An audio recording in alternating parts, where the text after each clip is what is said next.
മക്കളെ, അപ്പം നിങ്ങളുടെ +1 +2 ലൈഫിൽ നിങ്ങൾ ഉണ്ടാക്കാൻ ചാൻസ് ഉള്ള അല്ലെ ഒരുപക്ഷെ ഉണ്ടാക്കിക്കൊണ്ടിരിക്കുന്ന ഒരു വലിയൊരു ബ്ലണ്ടർ ഉണ്ട്. ആ ബ്ലണ്ടറായിട്ട് തോന്നില്ല, കാരണം നിങ്ങൾ നോക്കുമ്പോൾ നിങ്ങൾ കറക്റ്റായിട്ട് ചെയ്യുന്ന പോലെ തന്നെ തോന്നും. പക്ഷേ നിങ്ങളുടെ +1 +2 മാർക്കിനെ അല്ലെങ്കിൽ നിങ്ങളുടെ മൊത്തം പഠന ജീവിതത്തിനെ ആക്ച്വലി അത് ഹേർട്ട് ചെയ്യാണ് ചെയ്യുന്നത്. അതെന്താണെന്നുള്ള കാര്യം പറയാൻ വേണ്ടിയാണ് ഈ വീഡിയോ ഉള്ളത്. അപ്പോൾ അതിന് മുമ്പ് ഒരു കാര്യം എനിക്ക് പറയാനുള്ളത്, നമ്മുടെ ഏറ്റവും ഫസ്റ്റ് +1 +2 ഏറ്റവും ഫസ്റ്റ് പരീക്ഷ വരാൻ പോകുന്നത് നമ്മുടെ ഓണപരീക്ഷയാണ്. അപ്പോൾ അതിനുവേണ്ടി നല്ല സ്റ്റഡി പ്ലാനോട് കൂടി നമുക്ക് പ്രിപ്പയർ ചെയ്യേണ്ടതുണ്ട്. അതിൻ്റെ കൃത്യമായുള്ള സ്റ്റഡി പ്ലാൻ, അത് ഒന്നും പഠിക്കാത്തവരാണെങ്കിൽ പോലും, അങ്ങനെ ഇല്ല എന്നാണ് എൻ്റെ ധാരണ, പക്ഷെ അങ്ങനെ ആണെങ്കിൽ പോലും നിങ്ങൾക്ക് ഫസ്റ്റ് മുതൽ പഠിച്ചെടുക്കാനും ഓൾറെഡി അത്യാവശ്യം പഠിച്ചവരാണെങ്കിൽ നിങ്ങളുടെ റിവിഷൻ പ്ലാൻ നമ്മൾ വളരെ ഡീറ്റെയിൽ ആയിട്ട് ഈ വരാൻ പോകുന്ന മൺഡേ നമ്മൾ ഡിസ്കസ് ചെയ്യുന്നതായിരിക്കും. അപ്പോൾ ആ ലൈവിൽ എല്ലാവരും ഉണ്ടായിരിക്കണം. ഞാൻ വലൻ സാർ ഉണ്ടായിരുന്നിരിക്കും. കൃത്യമായുള്ള സ്റ്റഡി പ്ലാൻ മാത്രമല്ല, കുറച്ച് എക്സ്ട്രാ കാര്യങ്ങൾ നിങ്ങൾക്ക് വേണ്ടി നമ്മൾ ചെയ്യുന്നുണ്ട്. അപ്പോൾ തീർച്ചയായിട്ടും ആ ഒരു ലൈവിൽ നമ്മളൊപ്പം നിങ്ങൾ ജോയിൻ ചെയ്യുക. ഓൾസോ ഇതുവരെയായിട്ട് ബാച്ചിൽ ജോയിൻ ചെയ്തില്ലെങ്കിൽ, മര്യാദയ്ക്ക് പഠിക്കണം എന്ന് ആഗ്രഹം ഉണ്ടെങ്കിൽ, അത് ജസ്റ്റ് ക്ലാസ് മാത്രമല്ല വർക്ക്ഷീറ്റും പ്രീവിയസ് ഇയർ ക്വസ്റ്റ്യൻസും എല്ലാ കാര്യങ്ങളും വെച്ച് ഫുൾ റിസോഴ്സ് വെച്ച് നിങ്ങൾക്ക് പഠിക്കാൻ ആഗ്രഹം ഉണ്ടെങ്കിൽ നമ്മുടെ ബാച്ചിൽ ജോയിൻ ചെയ്യുക. ഇപ്പോഴും അഡ്മിഷൻ കുറേ കുട്ടികൾ എടുത്തുകൊണ്ടിരിക്കുന്നുണ്ട്. ഇപ്പോഴും ഓവർ ലേറ്റ് ആയില്ല എന്നാണ് ഞാൻ പറയുന്നത്. പക്ഷേ ഇനി കുറച്ച് കഴിയുമ്പോൾ വരുമ്പോൾ ലേറ്റ് ആവും. ഓക്കെ, അപ്പോൾ ജോയിൻ ചെയ്യാൻ ആഗ്രഹമുണ്ട്, താഴെ നമ്മുടെ ഡീറ്റെയിൽസും കൊടുത്തിട്ട് ജോയിൻ ചെയ്യാം. വീഡിയോൻ്റെ വിഷയത്തിലേക്ക് വരാം. അപ്പോൾ പലരും വിചാരിക്കുന്നത് എന്താണെന്ന് വെച്ചാൽ, എങ്ങനെയാണ് +1 പഠിക്കേണ്ടത് അല്ലെങ്കിൽ +2 പഠിക്കേണ്ടത്? നന്നായി പഠിക്കുക, ചാപ്റ്ററൊക്കെ നന്നായി മനസ്സിലാക്കി ചാപ്റ്ററിലെ എല്ലാ കാര്യങ്ങളും പഠിക്കുക, എന്നിട്ട് ഇങ്ങനെ പഠിച്ചുകൊണ്ടിരിക്കുക. അപ്പോൾ ഈ ഒരു കാര്യം നിങ്ങളിങ്ങനെ ചെയ്യുന്നുണ്ടോ? സാർ ഇതിലിപ്പോൾ എന്താ കുഴപ്പം? ഇതിനെന്താ കുഴപ്പം? നന്നായി പഠിക്കുക, അതല്ലേ വേണ്ടത്. എല്ലാം മനസ്സിലാക്കി നന്നായി പഠിക്കുക. ഇതിൻ്റെ ഒരു വലിയ ഫോൾട്ട് എന്താണെന്നറിയോ? ഇത് എഫക്റ്റീവ് അല്ല. ഇതിന് പകരം നിങ്ങൾ ആക്ച്വലി ചെയ്യേണ്ടത് വളരെ സിമ്പിളാണ്. ചെറിയൊരു മാറ്റം നിങ്ങൾ ചെയ്താൽ മതി. നിങ്ങൾ ഭയങ്കര തറോലി ഇങ്ങനെ പഠിക്കുന്നതിന് പകരം നിങ്ങൾ ആദ്യം സിലബസ് അങ്ങോട്ട് തീർക്കുക. ഇത് ചെയ്യാതെ നിങ്ങൾ എന്ത് ചെയ്യുക? സിലബസ് തീർക്കുക, അതിൽ ഫോക്കസ് ചെയ്യുക. എന്നിട്ട് അതിനോടൊപ്പം ആ പഠിച്ച സാധനം മാക്സിമം റിവൈസ് ചെയ്തുകൊണ്ടിരിക്കുക.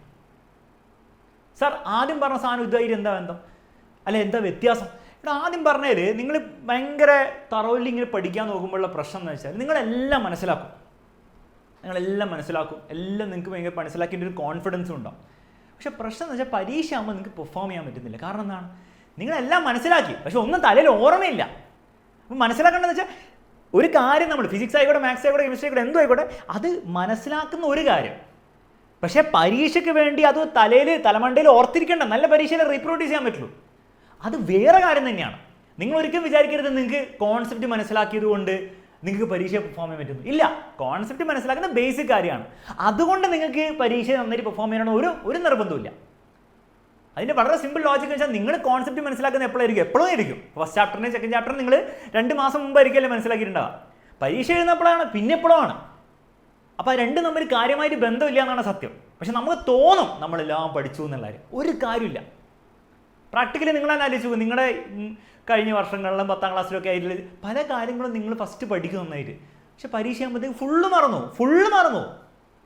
ശരിയല്ല? ആലോചിച്ചത്. അപ്പോൾ പിന്നെ എന്തിനാണ് നിങ്ങൾ ഫസ്റ്റ് കഷ്ടപ്പെട്ട് പഠിച്ചത്? ഫുള്ള് മറക്കാനാണെങ്കിൽ. അപ്പോൾ അവിടെയാണ് ഞാൻ ഈ പറഞ്ഞ സാധനം വരുന്നത്. What you actually need is ഈ ഭയങ്കര പഠിത്തമല്ല, വേഗം സിലബസ് തീർക്കാൻ നോക്കുക. പ്രത്യേകിച്ച് +1 +2 കുറേ പഠിക്കാനുണ്ട്.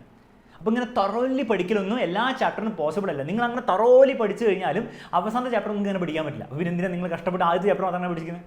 നേരെ മറിച്ച് നിങ്ങൾ സിലബസ്, ഓണം എക്സാമിന് സിലബസ് ഏതാണെന്ന് അറിയാലോ, ആദ്യത്തെ 4-5 ചാപ്റ്ററിലെ ഒരു സബ്ജക്റ്റിൽ അത് മാക്സിമം പെട്ടെന്ന് തീർക്കാൻ നോക്കുക. ആ പെട്ടെന്നെന്ന് പറയുമ്പോൾ അതിൽ കോൺസെപ്റ്റ് മനസ്സിലാക്കി തന്നെ പഠിക്കുന്നത്. പക്ഷേ വീണ്ടും എന്ത് ചെയ്യുക? ഒരു സബ്ജക്റ്റ് പഠിക്കാൻ വേണ്ടി 4 ചാപ്റ്റർ പഠിക്കാൻ വേണ്ടി 5-6 ദിവസം എടുക്കുക, പിന്നെ അതിൻ്റെ ചോദ്യങ്ങൾ ചെയ്യുക. വേണ്ട, നിങ്ങൾ ആ ചാപ്റ്റർ ബേസിക്കലി തീർക്കുക. നിങ്ങൾ ലൈവ് ക്ലാസ് എക്സാമിനർ ബാച്ചിൽ ഫോളോ ചെയ്യുന്നുണ്ട്, ഒറ്റ പ്രാവശ്യം കാണും, കഴിഞ്ഞു, അത് മതി. എന്നിട്ട് വരുന്ന കാര്യമാണ് വളരെ ഇമ്പോർട്ടൻറ്റ്, അത് റിവൈസ് ചെയ്തുകൊണ്ടിരിക്കുക. കാരണം ഞാൻ പറഞ്ഞില്ലേ, നമ്മുടെ വിഷയം പഠിക്കുകയല്ല, നമ്മുടെ വിഷയം പരീക്ഷ വരെ ഓർത്തിരിക്കാൻ കൂടിയാണ്. പഠിച്ച കാര്യം പീരിയോഡിക്കായി റിവൈസ് ചെയ്തുകൊണ്ടിരിക്കുക. എങ്ങനെ റിവൈസ് ചെയ്യേണ്ടത് എന്നുള്ള ടെക്നീക്സ് ഒക്കെ നമ്മുടെ ലേൺ വിത്ത് അലക്സ് എന്ന ചാനലിൽ വളരെ സയൻറ്റിഫിക് ആയി പറഞ്ഞിട്ടുണ്ട്. അത് ഉപയോഗിക്കുക, സ്പേസ്ഡ് റിപ്പീറ്റേഷൻ ഉപയോഗിക്കുക, പല കാര്യങ്ങൾ അതിൽ പറയുന്നുണ്ട്. ഈ പണിയാണ് നിങ്ങൾ ചെയ്യേണ്ടത്. ഇതിൻ്റെ ഒപ്പമാണ് നിങ്ങൾ എന്ത് ചെയ്യേണ്ടത്? എക്സ്ട്രാ ചോദ്യങ്ങൾ, PYQ ആയിക്കോട്ടെ, വർക്ക്ഷീറ്റ് ആയിക്കോട്ടെ, ഈ കാര്യങ്ങളൊക്കെ ഇതിൻ്റെ ഇടയിൽ കൂടെ ആഡ് ചെയ്യേണ്ട കാര്യങ്ങളാണ്. ഫസ്റ്റ് ചാപ്റ്റർ നിങ്ങൾ ലൈവ് കണ്ടു, ബേസിക് ആയിട്ട് മനസ്സിലാക്കി, അതിങ്ങനെ റിവൈസ് ചെയ്തുകൊണ്ടിരിക്കുകയാണ്. അപ്പോൾ റിവൈസ് ചെയ്ത് നിങ്ങൾക്ക് തോന്നുകയാണ് അത് എനിക്ക് ഫുൾ ഓർമ്മയായി. ഇനി നമുക്ക് മെല്ലെ ഇതിൻ്റെ വർക്ക്ഷീറ്റ് ആഡ് ചെയ്യാം, ഇതിന് മെല്ലെ PYQ ആഡ് ചെയ്യാം, ആ ബുക്കിൽ നിന്ന് ഈ ബുക്കിൽ നിന്നുള്ള ആഡ് ചെയ്യാം. ആ സാധനമാണ് നടക്കേണ്ടത്. അല്ലാണ്ട് ഒരു ചാപ്റ്റർ എടുത്ത് വെച്ച് അതിൽ ഫുള്ള് ക്ലാസ് കണ്ട്, ഫുള്ള് ഒന്നുകൂടി ക്ലാസ് കണ്ട്, വേണം യൂട്യൂബിലെ ക്ലാസ്സും കൂടി കണ്ട്, പിന്നെ അതിലെ ചോദ്യങ്ങൾ മൊത്തം ചെയ്ത് എല്ലാ PYQ ചെയ്ത് എല്ലാം തീർത്ത് വെച്ചു. ഞാൻ ഫസ്റ്റ് ചാപ്റ്റർ ഫുള്ള് പഠിച്ചു. ഒരു കാര്യമില്ല. നിങ്ങൾ പരീക്ഷ ആകുമ്പോൾ നോക്കിക്കോ, അതിലെ പകുതി കാര്യം നിങ്ങൾക്ക് ഓർമ്മ ഉണ്ടാകും. What you actually need is ആ ഫസ്റ്റ് ചാപ്റ്റർ നിങ്ങളുടെ ഓണം എക്സാം വരെയുള്ള ആ ഒരു സമയങ്ങളിൽ ആ ഫസ്റ്റ് ചാപ്റ്റർ വീണ്ടും വീണ്ടും വന്നുകൊണ്ടേയിരിക്കണം, റിവിഷൻ്റെ രൂപത്തിൽ വന്നുകൊണ്ടേയിരിക്കണം. ആ സമയത്ത് നിങ്ങൾ ഈ ക്വസ്റ്റ്യൻസും കാര്യങ്ങളും ആഡ് ചെയ്തുകൊണ്ടിരിക്കുക. അപ്പം നിങ്ങൾ ഓണം എക്സാം ടൈം വരെ ഈ ഫസ്റ്റ് ചാപ്റ്റർ ഇങ്ങനെ റിപ്പീറ്റഡ് ആയിട്ട് വന്നുകൊണ്ടേയിരിക്കണം. അത് അന്ന് പഠിച്ച് തീർത്താൽ പോരാ. ഈ സെയിം കാര്യം പബ്ലിക് എക്സാം വരെ അപ്ലിക്കബിൾ ആയിരിക്കണം. പല കുട്ടികളും ചെയ്യുക, ഓണം എക്സാം കഴിഞ്ഞ് ഓണം എക്സാമിൻ്റെ ചാപ്റ്റർ വിടും. അതിന് അപ്പോഴല്ലേ ഈ ക്രിസ്മസ് എക്സാമിൻ്റെ ചാപ്റ്റർ നോക്കാം. അപ്പോൾ എന്താ സംഭവിക്കുക? വീണ്ടും സംഭവിക്കുക, ക്രിസ്മസ് എക്സാം ആകുമ്പോൾ നിങ്ങൾ ഫസ്റ്റ് ചാപ്റ്റർ ഫുള്ള് മാർക്കും. അപ്പോൾ പിന്നെ എന്തിനാണ് നിങ്ങൾ കഷ്ടപ്പെട്ട് പഠിച്ചത്? അവസാനം പഠിച്ചാൽ പോരായിരുന്നോ? മതി. അതാണ് സത്യം. നിങ്ങൾ അങ്ങനെ കഷ്ടപ്പെട്ട് പഠിച്ചിട്ടില്ല. അപ്പം ഈ ഒരു പ്രാക്ടീസ് നിങ്ങൾ ക്രിസ്മസ് എക്സാമും അത് കഴിഞ്ഞ് വരെ തുടർന്നുകൊണ്ടിരിക്കണം. അതായത് നിങ്ങൾ ക്രിസ്മസ് എക്സാമിൻ്റെ ചാപ്റ്റർ പഠിച്ചുകൊണ്ടിരിക്കുമ്പോഴും ആ ഫസ്റ്റ് ചാപ്റ്റർ നിങ്ങൾ നിങ്ങളുടെ റിവിഷൻ ആയിട്ട് നിങ്ങൾ ഷെഡ്യൂൾ ഉണ്ടാക്കിയില്ലെങ്കിൽ എന്താ സംഭവിക്കുക വെച്ചാൽ, നിങ്ങൾ മടിയാന്ന് എനിക്കറിയാം, എനിക്ക് മടിയാണ് പഠിച്ച സമയത്ത്. പക്ഷേ അതിൻ്റെ പ്രശ്നം എന്താണെന്ന് വെച്ച് കഴിഞ്ഞാൽ you are wasting out time. നിങ്ങൾ ഫസ്റ്റ് ചാപ്റ്റർ ഇപ്പോൾ പഠിക്കേണ്ട ആവശ്യമില്ല, പിന്നെ പഠിച്ചാൽ മതി. കാരണം വലിയ വ്യത്യാസമൊന്നും ഉണ്ടാകാൻ പോകുന്നില്ല. അതാണ് റിയാലിറ്റി.